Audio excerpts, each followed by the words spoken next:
Hello guys, welcome to my YouTube channel. তো বন্ধুরা কেমন আছো? আশা করি খুবই ভালো আছো। তোমাদের জন্য আজকে ভেরি ভেরি স্পেশাল দুর্দান্ত রেসিপি নিয়ে চলে এসেছি, চিজ পটেটো স্পিরাল।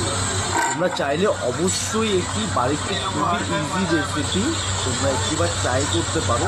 এমনকি তা কেমন হলো অবশ্যই তা কমেন্ট সেকশনে জানাও।